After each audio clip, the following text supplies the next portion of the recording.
To train our model, we need to tell the model what the correct answer is, and we're going to do that by feeding in the correct answer. We're going to need a placeholder variable. The placeholder is how we will be able to input data into our TensorFlow graph. However, you'll notice here that instead of having a 784-dimensional vector, we have a 10-dimensional vector.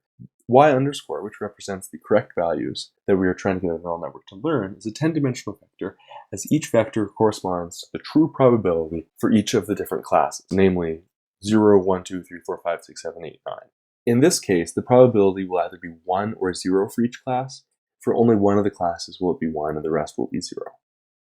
Once we've defined our predictions and then the true labels, we're going to use cross-entropy to compare them and to produce a numerical value of how close our answer is to the correct answer. Because we're feeding in the raw output of the ReLU, we're going to call the TN Softmax cross-entropy with Logits. Then what we're going to do is we actually have to define how our model is trained. And we use the TensorFlow gradient descent optimizer to do that. There are a number of different optimizers which I would recommend that you read more about.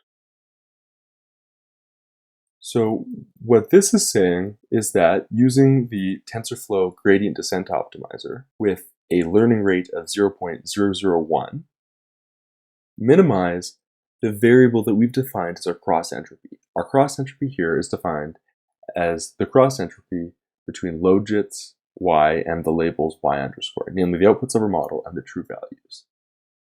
So we have that. We're going to call a TensorFlow session, and we're going to initialize all of our variables. Once we've set up our model, we're going to need to train it. We're going to train it for 50 steps, which we'll handle just using a standard Python for loop. There'll be 2 steps that happen for each iteration of our loop. First of all, we have to get data from the inputData.readDatasets function, and we do that by calling the train.nextBatch method on our MNIST object. And so what this says is from the training set, pull a new batch of 100 samples from there, and then we run that through our model.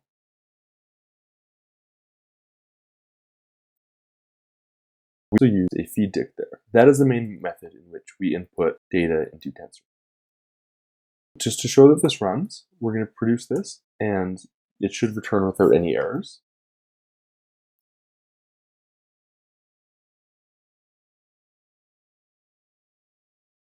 However, that's pretty boring, so just to make sure that it's doing something, we'll tell it to print out what step it's on. You'll see at first that it's quite slow as it's downloading the data, but then it's quite fast, and you can see that it trains successfully.